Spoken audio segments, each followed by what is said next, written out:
E chegamos ao nosso painel de encerramento do primeiro dia, o Comex Painel Geopolítica e Economia em Transição, Desafios e Estratégias para Lideranças Empresariais. Nessa discussão fundamental serão abordados os desafios e as estratégias para as alianças empresariais em um cenário global de constante transformação. Para esse painel, nós convidamos o presidente da Câmara de Comércio, Indústria e Serviços do Brasil, a CISBRA, o senhor Paulo Protásio. Senhor Paulo? Isso.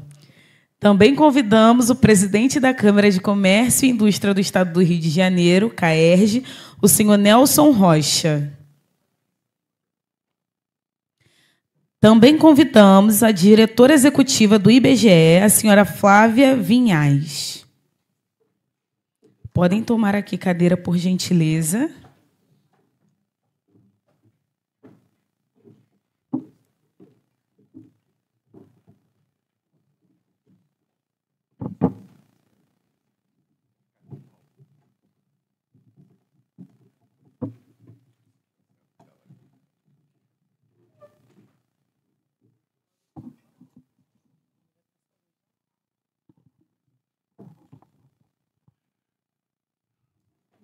Eu não sei se o John já saiu.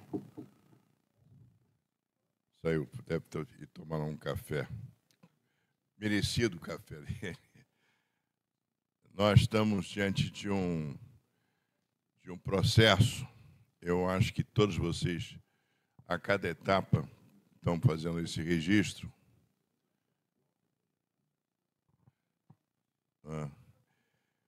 A cada etapa, vocês estão fazendo um registro de um passo que está sendo dado na busca de uma ação conclusiva, de estruturar e realizar um programa muito ambicioso, que é de transformar todo esse material que aí está em uma ação a ser implementada com a capacidade de se transformar numa zona internacional de serviço. Inteligente, integrada, capacitada a apresentar serviços como aqueles que estão sendo pretendidos na apresentação que foi feita de uma forma bastante, eu diria, objetiva, prática, da realidade com que o John Min fez referência. Ou seja, não é um processo simples, é um processo complexo e que nós não podíamos fazer, em hipótese nenhuma, ele ser uma única forma uniforme, do princípio ao fim. Ele tinha que ter várias frentes dentro desse procedimento.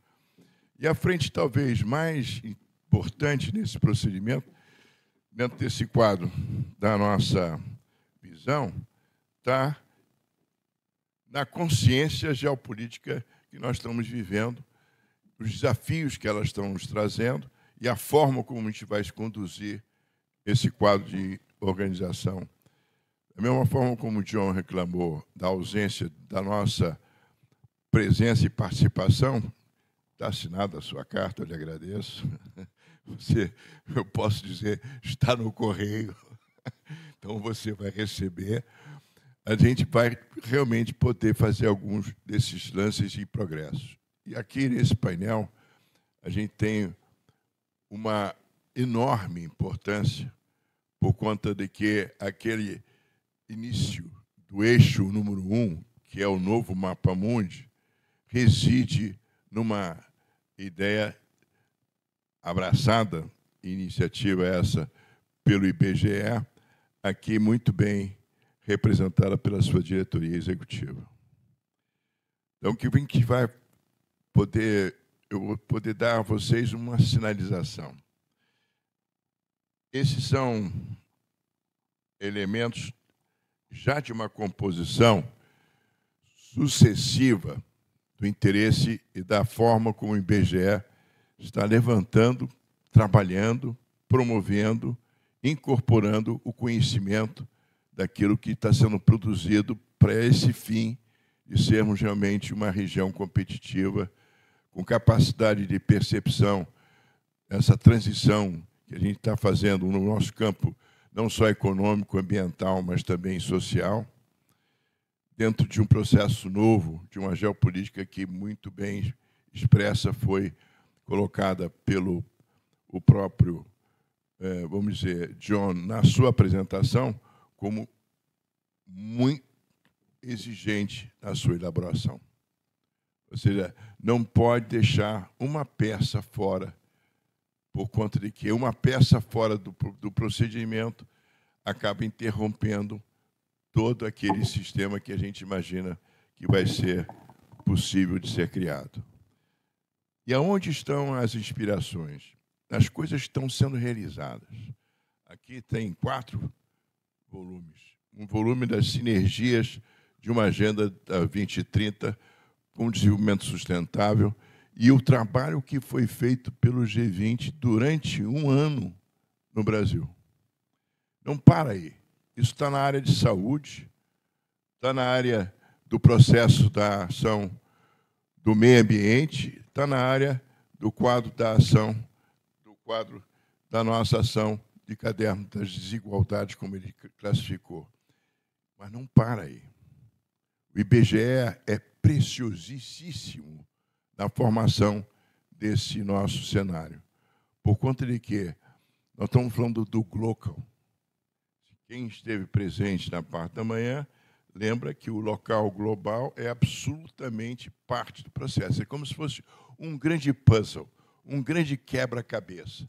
Uma peça que falta dentro desse posto de território é de ausência. Agora, você imagine isso com o conhecimento que a gente tem, que o IBGE possui, dentro de uma relação municipal, peça a peça.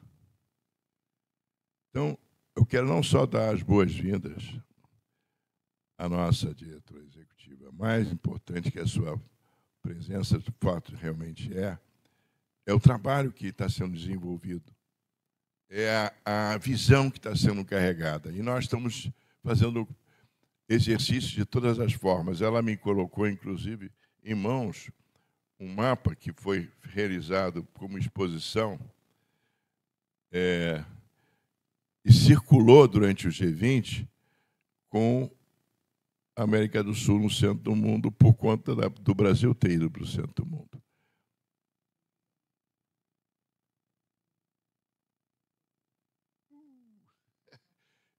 Ainda a gente vai sortear alguns. Quem estiver na plateia vai ganhar um mapinha. Então, essa operação em si, para vocês terem uma ideia, ela não é uma referência pura e simples de uma visão para, vamos chamar assim, criar condicionantes para o desenvolvimento sustentável da nossa atividade Rio de Janeiro na competição a nível global e a sua contribuição. Só. É uma parte desse procedimento que está sendo colocada em curso. E a gente vai poder pensar em 5.570 municípios. Ou seja, nós estamos começando com 92. Os 92 estão sendo perfilados pelo governo do Estado, um a um. Nós estamos com várias reuniões, há 2 anos sendo realizadas, em cada município, dentro de um procedimento de levantar o seu potencial, a sua realização, as suas principais necessidades, aquilo que está sendo realizado, e o avanço é muito grande. Serão todos eles inteligentes? Esperamos que sim. Serão todos eles capazes de incorporar aquilo que nós vamos colocar para que sejam acessáveis as inteligências através do mundo digital, a utilização da inteligência artificial? Sim. Uns mais do que outros. Vão depender muito das suas lideranças. Dito isso, eu vou deixar a peça principal para o nosso final, para inclusive fazer o sum up, que será a nossa convidada de honra, preferencial, mas deixo uma forma de conceito à mão do meu parceiro, amigo, companheiro de luta, dentro desse quadro, doutor Nelson. Doutor Nelson. Bom, boa tarde a todos. Mais uma vez, da satisfação. Eu queria justificar a ausência do Winston Fritz, que, na realidade, teve um problema de última hora e ainda se disponibilizou, inclusive, para fazer por videoconferência, mas como a gente foi muito em cima, a gente não conseguiu preparar, até porque poderia cair, então a gente achou por bem não fazer. O Winston, que é um grande amigo, um grande economista, né, que foi secretário de Política Econômica no governo federal na década de 90, e é uma pena, mas nós vamos dar continuidade aqui. Dizer da minha satisfação aqui estar junto com a Flávia, que é uma grande amiga, né? A gente já se conhece há algum tempo. A Flávia, diretora executiva, ela é que manda no IBGE. Estou brincando que o Márcio que não nos ouça, né?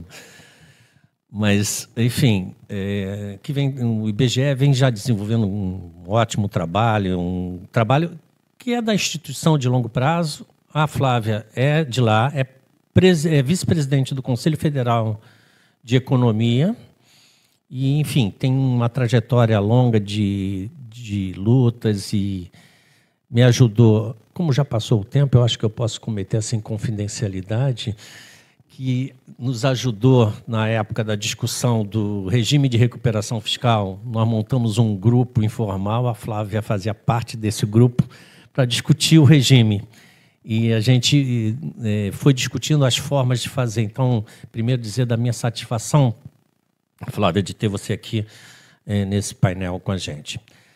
Bom, falar de geopolítica é sempre muito complicado. A gente de manhã debateu sobre as questões do comércio exterior, o impacto que a geopolítica e, eu diria, mais do que a geopolítica, mas a geoeconomia tem sobre o comércio exterior. E isso vem se aprofundando e tomando dimensões cada dia maiores. E eu falava de manhã sobre os 3 pilares, né? Alimentos, descarbonização e geopolítica. E a geopolítica ela tem um campo muito tênue, não só das relações internacionais, das relações diplomáticas existentes, mas também o que isso gera a partir de determinados confrontos que nós temos percebido nos últimos anos, né? Para citar a Ucrânia e a Rússia, o Oriente Médio.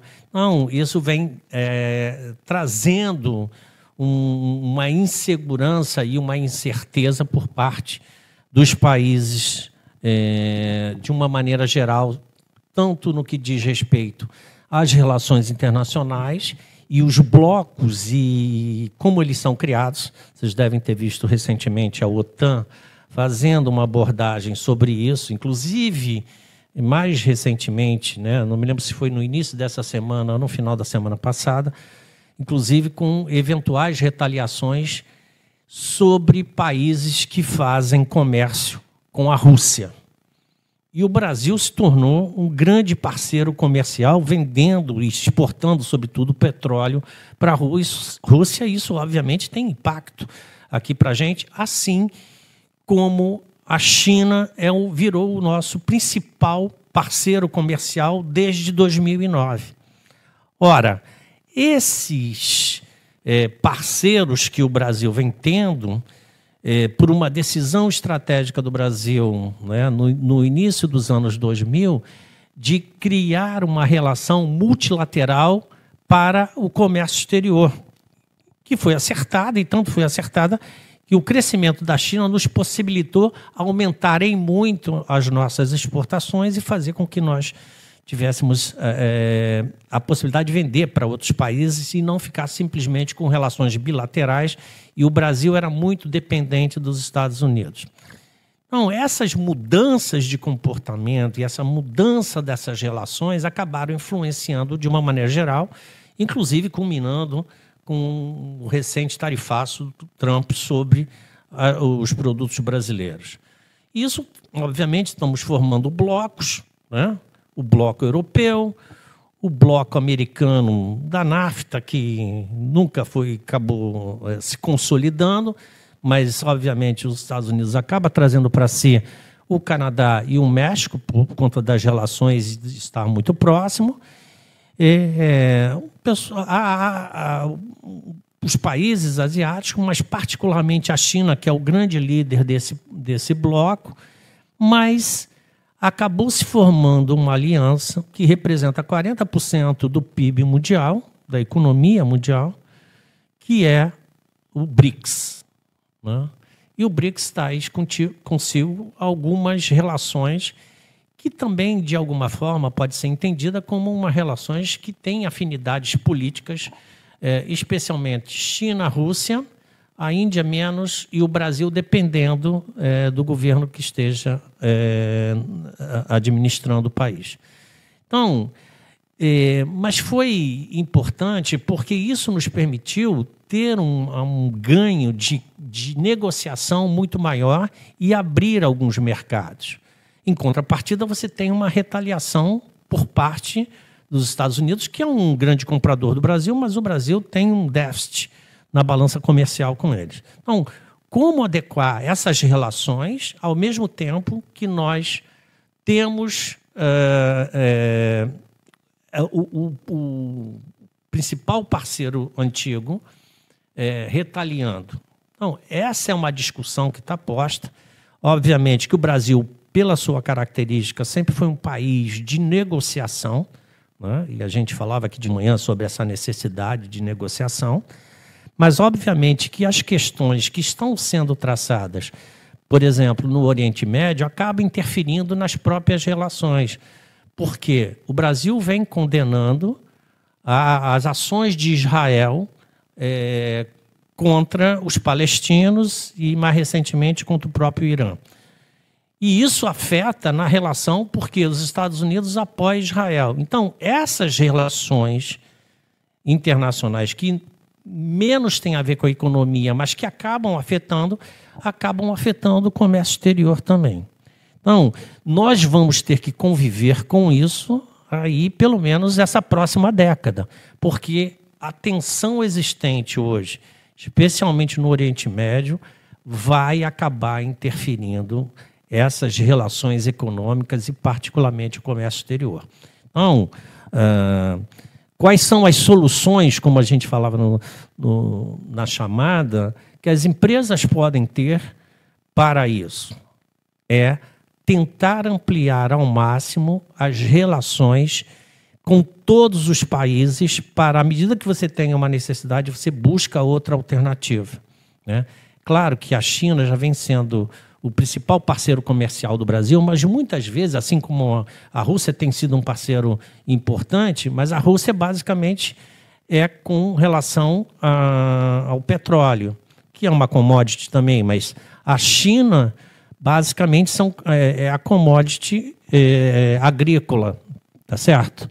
O Oriente Médio também, e especialmente os países árabes, são grandes compradores de commodity também do agronegócio. Então, a importância que nós precisamos... Bom, tem dois aspectos, né? A gente continua vendendo produto primário, é preciso que a gente amplie isso para produtos manufaturados, mas até a gente chegar a esse estágio, vamos continuar vendendo produtos primários e, do ponto de vista de alimentos, tem se tornado um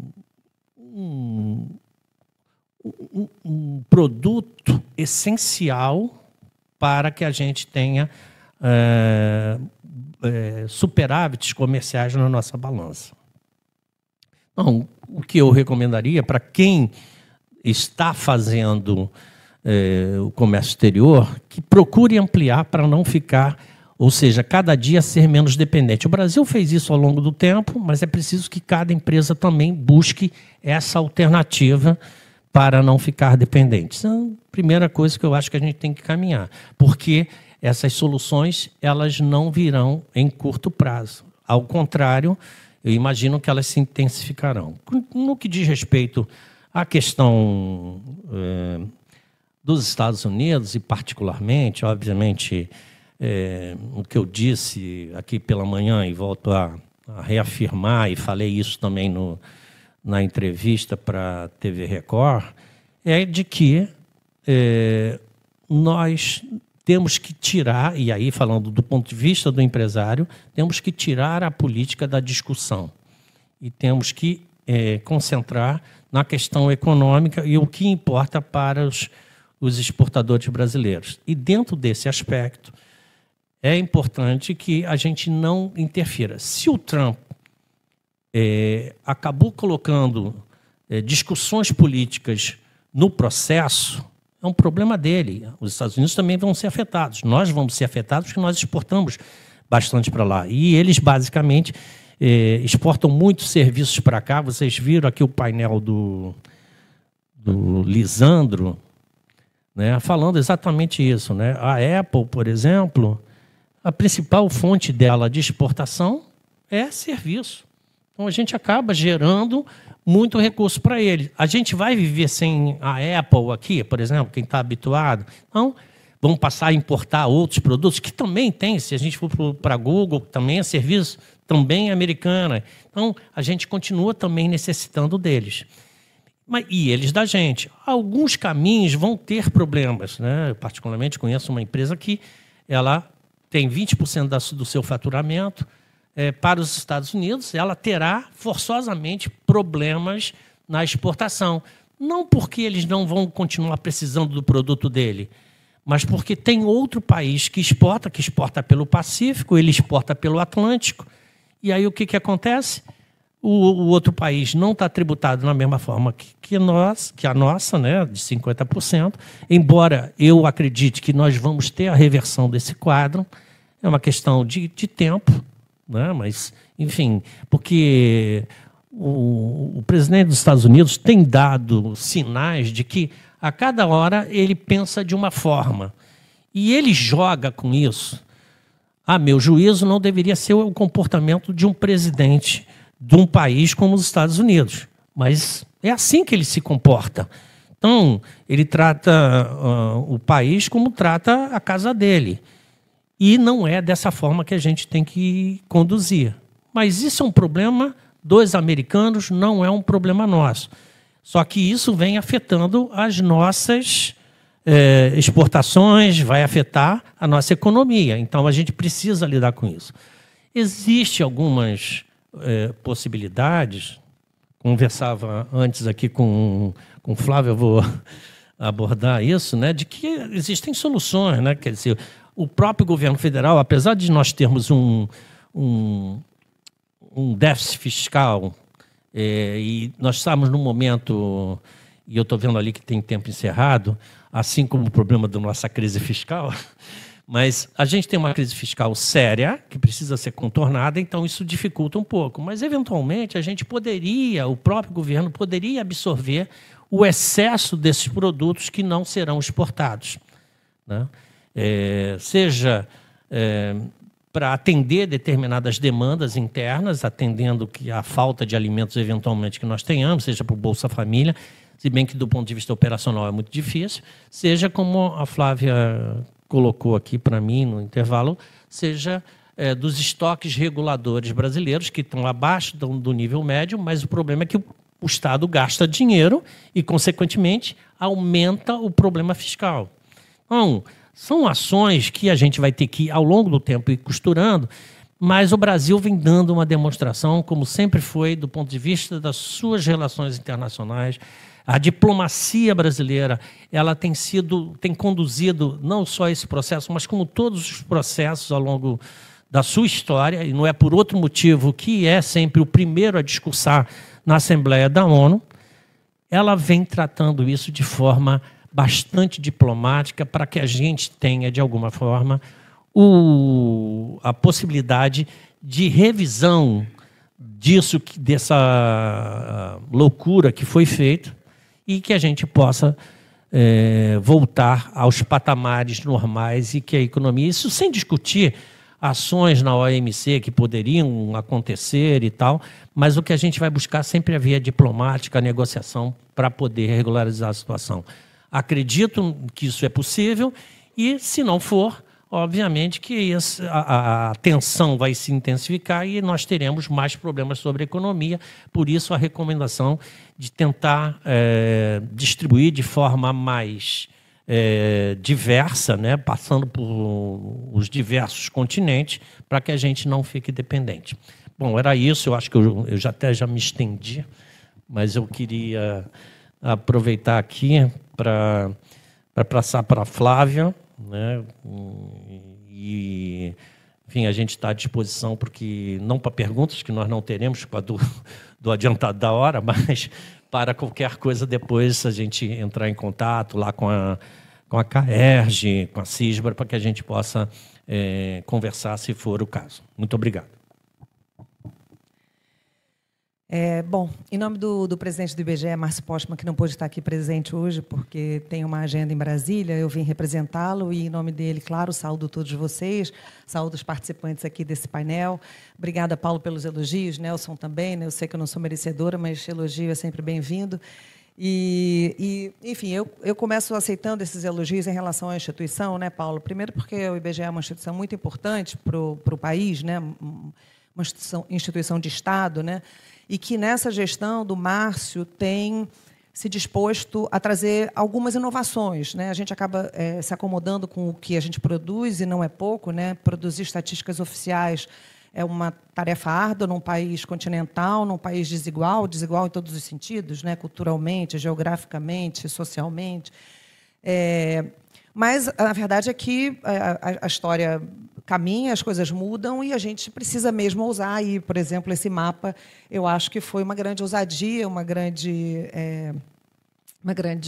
proposta para que a sociedade debatesse temas que são temas fundamentais, como a centralidade do nosso país, ao menos para a gente, se não para o resto do mundo, para a gente e para um bloco que a gente, né, tem ativamente participado, né, que é dos BRICS. A gente viu a reunião há pouco aqui no Rio de Janeiro, né, quantos temas e mais, né, quais as consequências dessa reunião. Eu sei que a reunião foi bem sucedida quando eu vejo as consequências da reunião, né? A partir dessa reunião dos BRICS aqui no Rio é que se desencadeou uma série de ataques, principalmente esses ataques provenientes dos Estados Unidos, né? Os ataques não são bons, mas isso, enfim, a gente não tem culpa.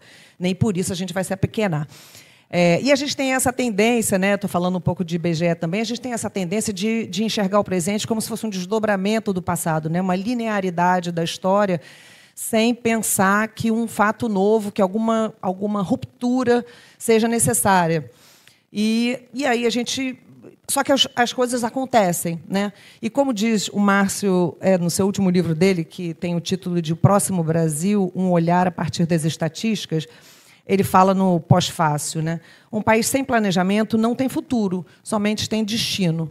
Então, como não é isso que a gente quer para o nosso país, tampouco a gente quer ficar prisioneiro das armadilhas curto-prazistas, né, que a gente vem se submetendo, particularmente desde a década de 90, né, que a gente adere ao consenso de Washington, a uma política neoliberal, então, com... enfim, muitos constrangimentos, achando que a manutenção dos fundamentos macroeconômicos seriam suficientes para gerar crescimento econômico e desenvolvimento econômico e social e distribuição de renda, quando, na verdade, não foi isso que aconteceu, né? A manutenção dos fundamentos macroeconômicos não necessariamente gera desenvolvimento econômico, né? A gente viu isso.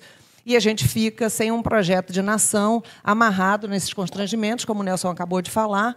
E, bom, então, diante de uma ameaça agora que vem dos Estados Unidos, dessa supertaxação e outras coisas a mais que vêm surgindo, a gente está amarrado nesse constrangimento fiscal. Eu acho, sinceramente, que esse é um grande momento para a gente, inclusive, afrouxar um pouco os rigores fiscais, que não tem necessidade de serem tão rigorosos assim. Daí eu não estou aqui falando absolutamente de irresponsabilidade, mas o Brasil está longe de ser um país com problemas sérios fiscais. Bom, mas essa é uma outra discussão, eu vim aqui para falar disso,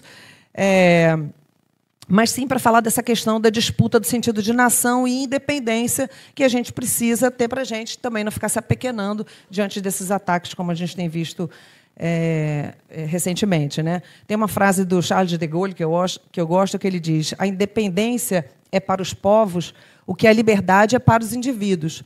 Então, a gente tem que, a gente tem que insistentemente buscar ser um país soberano e, enfim, os desafios são enormes, né? O que a gente identifica agora são muitas mudanças conjunturais, né? As mais claras são, vou citar 3, mas tem várias, né? O renascimento da Eurásia, né, sob a liderança da China, o avanço da era digital, que traz a gente vários desafios, principalmente em relação à questão da soberania de dados. A gente no IBGE está vivendo isso, né? O IBGE produz estatística oficial, atendendo a critérios internacionais, com metodologia amparada por todos os princípios fundamentais da estatística. E, por exemplo, a gente vê as Big Techs produzindo vários números, claro. Eu vou daqui para ali, de lá para cá, e hoje de noite eu recebo um e-mail do Google dizendo que eu frequento tais lugares, ele sabe mais de mim do que eu mesma, né? O IBGE não, o IBGE ele planeja uma pesquisa, aí ele vai a campo, ou na casa das pessoas, nos domicílios, ou nas empresas, nos supermercados, coletar preço. Aí, depois de coletar todos esses dados, ele sistematiza, ele faz... Enfim, tem 1000 critérios técnicos, né, para limpar os dados, para organizar os dados, para harmonizar os dados, para analisar os dados e para divulgar os dados. O tempo que a gente demora para fazer isso com muita seriedade é infinitamente maior do que o tempo que uma Big Tech demora para divulgar por onde eu andei nos últimos tempos, ou o que eu comi, ou para onde eu gostaria de viajar, ou qual é a loja que eu gosto de comprar coisa. Então, essa produção é muito rápida e muito grande de dados, né, que estão na mão das grandes Big Techs, né, empresas multinacionais, né, todas, né, multinacionais, traz para a gente um desafio grande, que é de que dados... Qual é a metodologia que eles utilizam, quais os critérios, os parâmetros para divulgar esses dados? E, não sei, verdadeiros, não verdadeiros, viesados, fake news, a gente não tem o menor controle sobre isso. E isso é sério, porque isso é informação para a população, né? Então, esse é um desafio, particularmente, que o IBGE tem enfrentado. E o mundo, né, e nós também, né, a aceleração do antropoceno, com alteração climática, desmatamento, poluição, uso intensivo de recursos naturais, enfim. Então, vários problemas, várias questões a gente já consegue identificar no momento presente. Mas existem as grandes transformações, né? Se a gente for pensar no caso do Brasil, né, três grandes períodos, né, do Brasil, né, quando, a partir da década de 20, ele deixa de ser colônia, né, o pós-colonial, década de 20, de 1800 a 1820, a gente está longe, deixa de ser colônia, depois, com o fim da escravidão, e a década de 80, né, 880, depois, em 1930, quando a gente entra, né, num projeto de industrialização, com uma economia urbana industrial, com o surgimento de classes, né, do proletariado. Enfim, a gente tem essas 3 fases que marcam muito a história do Brasil. E agora a gente se depara com uma possível 4ª fase, né, que é essa fase que um pouco o Nelson fala, que é uma decadência da globalização, né, enquanto modelo ocidental, o fim da sociedade industrial, com todos os impactos que isso traz para o mercado de trabalho, a gente vê a uberização, né, enfim, várias questões, e essa nossa necessidade de repensar o país à luz de um projeto que seja um projeto soberano e um projeto de nação, né? Então, a gente tem, como a consequência da reprimarização da economia, Nelson falou sobre isso, né? O que nos remete ao período lá antes da industrialização do Brasil, quer dizer, um retrocesso, dentre vários avanços que a gente teve, isso é inegável, né? Mas, assim, apontando para um retrocesso, tanto a questão da precarização do mercado de trabalho, mas também uma nova dinâmica regional que começa a se apresentar, por exemplo, né, que a gente tem observado com o censo de 2022, a gente observou uma desmetropolização e interiorização do dinamismo econômico e da população. Então, a gente vê, por exemplo, várias cidades que são capitais, né, litorâneas, que o censo de 22 mostrou para a gente que perdem população relativamente, né, perdem população relativamente a demais cidades, que às vezes nem estão na região metropolitana, estão mais no interior, que recebem essa população, que aumentam essa população. Então, você começa a perceber que talvez a decadência do litoral, das cidades litorâneas do Brasil, né, porque as cidades litorâneas do Brasil são as mais populosas, né, 55% da população está no litoral do Brasil, até 150 quilômetros do litoral, quer dizer, a gente se concentra muito no litoral, né, mas a gente já vem observando, de 2010 para cá, um movimento de interiorização da população. É possível que isso seja dado também por conta da perda de dinamismo de cidades, de capitais como Rio de Janeiro, Salvador, várias, Porto Alegre, né, que perderam população relativamente às demais cidades, né? Cidades grandes, de mais de 100 mil habitantes, que perderam mais de 5%, mais de 8%. Né? Acho que Salvador perdeu mais de 10% da sua população nesse período, né? Um período curto de tempo. Então, é possível que a gente esteja se deparando com um novo desenho regional no Brasil, né? Então, tudo isso a gente precisa enfrentar com muita atenção, mas também com um olhar nosso para a nossa cultura e para o nosso país, né? Eu gosto muito de citar o Paulo Nogueira Batista Pai, né, que já falecido. Ele tem uma passagem no livro que ele diz assim: nós não somos um pequeno país, estamos condenados a enfrentar esse problema de um projeto próprio, de construir a nossa própria casa. Não podemos ser vagão de nenhuma locomotiva. Temos que ter a nossa locomotiva. E um país se faz de dentro para fora, e não com sobras do desenvolvimento alheio. Porque a gente, às vezes, tem a tendência de dizer não, os Estados Unidos eram locomotivas do mundo e todo mundo cresceu. Agora é a China, todo mundo vai... Sim, claro, isso é importantíssimo, né? Esses movimentos são importantíssimos de fora para dentro, mas a gente tem que ter o nosso também de dentro para fora, porque a gente também tem muitos ativos, e aí eu cito o Paulo Nogueira Batista Júnior, né, o filho, que escreveu um livro intitulado O Brasil não cabe no quintal de ninguém, né? Onde ele fala, olha, o Brasil está entre os 5 países com maior território, maior população, maior PIB, maiores reservas internacionais. A gente não é pouca coisa, que a gente tem aquela síndrome do vira-lata, né? Mas a gente não é pouca coisa. E ainda por cima a gente tem o SUS. Imagina, um país que tem o SUS. A gente tem saúde gratuita e universal. Nenhum país de mais de 100 milhões de habitantes tem saúde gratuita e universal, só o Brasil. Olha que coisa linda. E a gente tem um povo miscigenado, a gente tem um povo criativo. Então, a gente tem muita coisa para dar certo, né? A gente não tem pouca coisa para dar certo. Enfim, então, eu acho que a gente carece desse projeto nacional, né? E a gente sempre esbarra com as questões econômicas, orçamentárias, financeiras, mas eu acho que, mais do que isso, a gente esbarra com uma questão cultural. A gente precisa construir o nosso projeto nacional e saber o que a gente quer, onde a gente quer chegar. E a gente vai desviar desse caminho diversas vezes, porque a gente tem problemas, mas a gente precisa saber onde a gente quer chegar. E daí, por fim, não quero cansar vocês, não, mas eu só queria citar Darcy Ribeiro, porque eu acho que o maior entusiasta do Brasil é o Darcy Ribeiro. E uma passagem do seu livro, né, O Povo Brasileiro, que, para mim, é uma bíblia, ele diz assim: na verdade das coisas, o que somos é a nova Roma, uma Roma tardia e tropical. O Brasil é já a maior das nações neolatinas pela magnitude populacional e começa a sê-lo também por sua criatividade artística e cultural. Precisa agora sê-lo no domínio da tecnologia da futura civilização, para se fazer uma potência econômica de progresso autossustentado.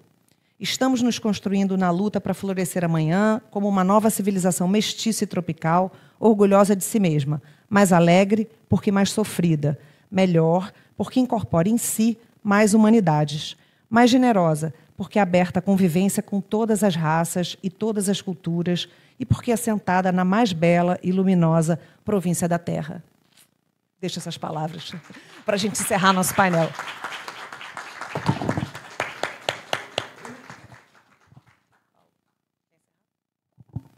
Vocês veem como é que é a beleza da relação que se cria, como que a Flávia falou. Ou seja, acho que não só ela nominou todos aqueles com quem a gente tem enorme simpatia, interesse e leitura, mas ela falou também do compromisso. Ou seja, ela foi clara na ideia de que a gente tem a responsabilidade de tocar a nossa locomotiva e não esperar que haja uma atração externa a nos orientar no sentido de que a gente possa ser grande. Eu tenho a impressão, aí no caso, Flávio, que a sua dimensão, em termos de você poder estar em cima de um bolo que pode provar todo dia um pedaço do Brasil que serve, no Brasil que interessa, do Brasil que tem uma referência, né? Uma métrica que pode ser tão facetada quanto a gente possa imaginar na nossa imaginação rica, né? Você sabe tudo.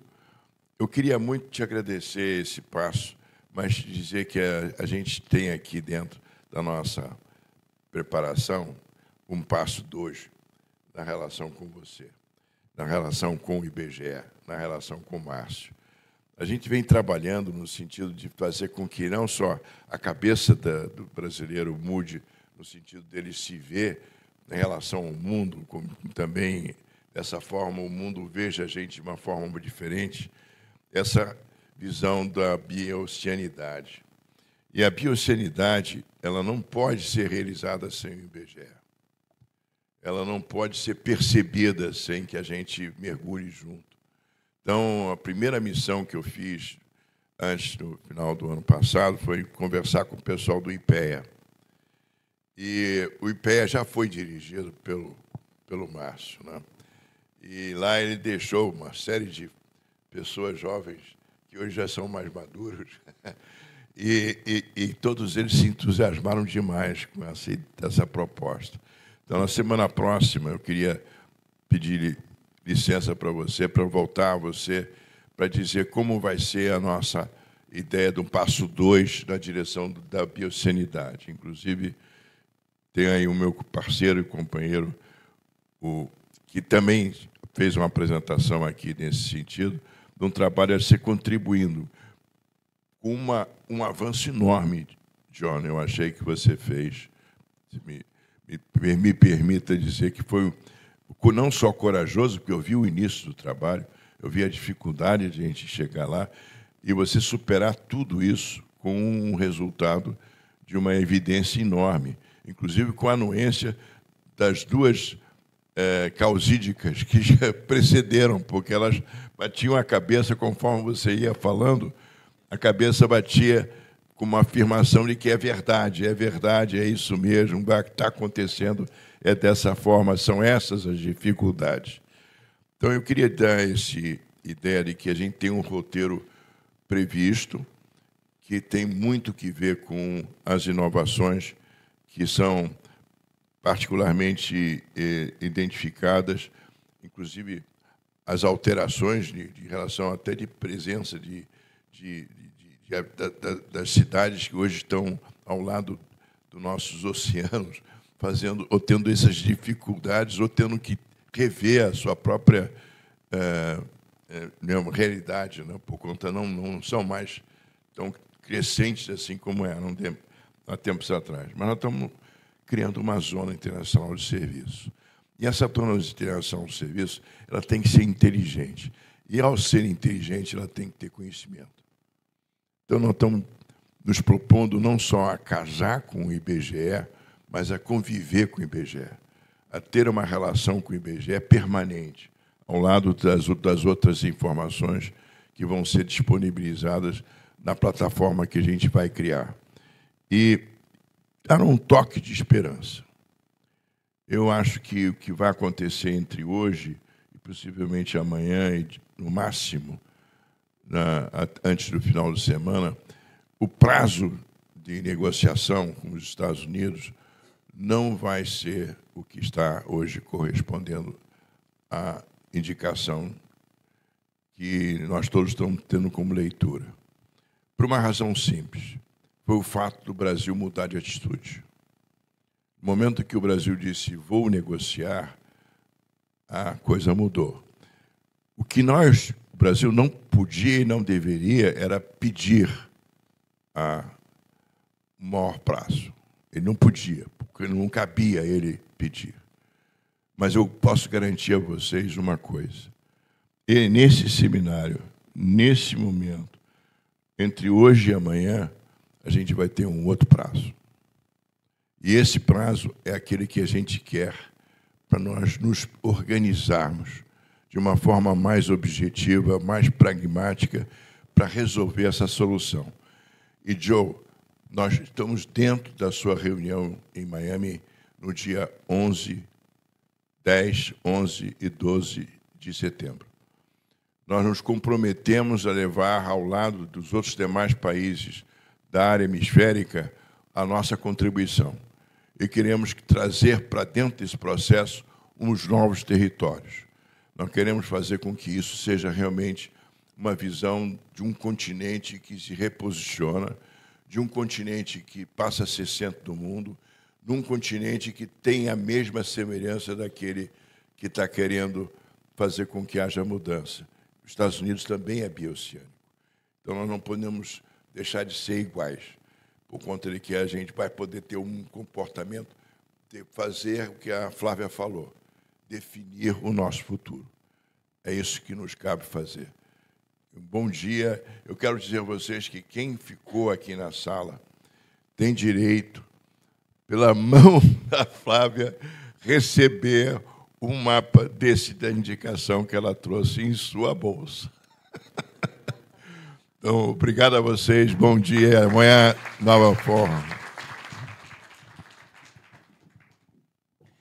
Agradecemos imensamente aos senhores Paulo Protásio, senhor Nelson, senhora Flávia, pelas análises profundas sobre a geopolítica e a economia global. Vocês podem se posicionar, por favor, para a foto?